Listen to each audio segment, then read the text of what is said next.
అవును 6 నెలల్లో పెళ్లి పథకంలో చేరండి. మీ ప్రియమైన వారికి 6 నెలల్లో పెళ్లి చేయండి. కృష్ణ సాయి బ్రాహ్మణ వివాహ పరిచయ వేదిక బ్రాహ్మణులకు మాత్రమే. మరిన్ని వివరాలకి కాల్ 8855592015 లేదా 9000333990.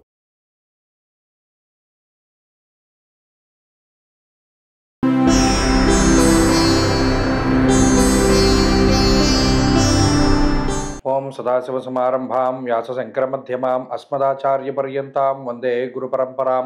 జ్యోతిషశాస్త్రాన్ని భావితరాల వారికి ప్రసాదించిన ఋషుల యొక్క పాదపద్మాలకి నమస్కారం చేసుకుంటూ, అలాగే నాకు ఈ జ్యోతిష విద్యను నేర్పిన గురువర్యులు జ్యోతిష బ్రహ్మ కీర్తిశేషులు శ్రీ ఈరంకి సూర్యనారాయణమూర్తి గారు శ్రీ దైవజ్ఞ గారి యొక్క పాదపద్మాలకి నమస్కారం చేసుకుంటూ, ఓం శ్రీ మహాగణాధిపతే నమః, శ్రీ గురుభ్యో నమః, హరి ఓం. వీక్షకులందరికీ నమస్కారం. మిథున రాశి వారికి ఈ వారం సానుకూలమైనటువంటి గ్రహగతులు గోచరిస్తూ ఉన్నాయి. ప్రత్యేకించి ఈ రాశి వారికి షష్ఠ స్థానం ముందు ఉన్నటువంటి బుధుడు అనుకూలంగా ఉన్నారు. వక్రించినటువంటి గురువు యోగిస్తూ ఉన్నారు. వారం చివరి వరకు అష్టమంలో శుక్రుడు యోగిస్తూ ఉన్నారు. చంద్రబలం కొంత ఈ వారం తగ్గుముఖం పట్టింది కాబట్టి చంద్రుడు కొంత అనుకూలంగా లేరు. దశమ కేంద్రమందు రాహు అనుకూలంగా ఉన్నారు. అంటే దాదాపుగా గత వారంతో పోల్చుకుంటే మరి శుక్రబలం కొంత తగ్గింది, చంద్రబలం కొంత తగ్గింది. కాబట్టి ఒక 70% బలంతో మిథున రాశి వారు గోచార పరంగా ఈ వారంలో బలంగా ఉన్నట్టు మనం చూడవచ్చును. ఎప్పుడైతే కొంత 70% బలం ఉంటుందో గత వారంతో పోల్చుకుంటే కొంత తక్కువ అయినప్పటికీ కూడా ఈ వారంలో కూడా ఏ విధమైనటువంటి ఇబ్బందులు కూడా రావు. ప్రత్యేకించి విదేశీయానానికి సంబంధించినటువంటి విషయాలపై చాలా స్పష్టత వస్తుంది. విదేశాలకి అంటే ఇప్పుడు ఏదైనా సొంత దేశంలో ఉంటే విదేశాలకి వెళ్ళడం, విదేశాల్లో ఉంటే సొంత దేశాలకు రావడం అనేటువంటి విషయాలపై ఈ వారంలో ఒక క్లారిటీ వచ్చేటువంటి అవకాశం ఉన్నది. అంతేకాక ఆర్థికపరమైనటువంటి పరిస్థితులు చాలా బాగున్నాయి.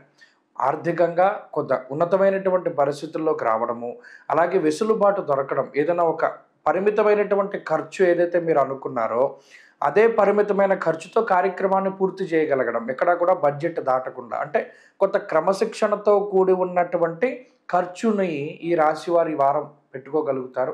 అంతేకాకుండా ఆరోగ్యపరమైనటువంటి విషయాలు చాలా బాగున్నాయి. అటు సప్తమంలో రవిగ్రహం ఉండడం, షష్ఠ స్థానమందు బుధగ్రహం ఉండడం వల్ల పైత్యానికి సంబంధించి అంటే కొంత అజీర్తికి సంబంధించినటువంటి కొన్ని సమస్యలు ఉన్నప్పటికీ కుటుంబ సభ్యుల ఆరోగ్యం పట్ల మాత్రమే కొంత జాగ్రత్తలు తీసుకోవాలి మినహాయించి మిథున రాశి వారికి ఏమీ అనారోగ్య సమస్యలు కనబడడం లేదు. ఇక ఉద్యోగ వ్యాపారాలకి సంబంధించినటువంటి విషయాలు సానుకూలంగా ముందుకు సాగుతూ ఉన్నాయి. అయితే భాగస్వామ్య వ్యాపారాలు చేసేటువంటి మిథున రాశి వారు వ్యాపార పరంగా అంటే వంశపారంపర్య వ్యాపారాలు చేసేటువంటి వారు మాత్రం కొంత జాగ్రత్తగా ఉండాలి. వారికి చిన్నపాటి సమస్యలు ఎదుర్కొనడానికి అవకాశం ఉంటుంది.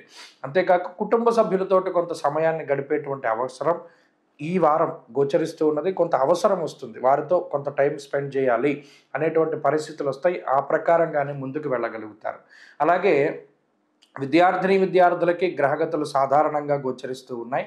స్త్రీలకు సైతం, అందులోనూ ఉద్యోగ వ్యాపారాలు చేసేటువంటి స్త్రీలలో ఈ గ్రహస్థితి కొంత సానుకూలంగా ఉంటుంది.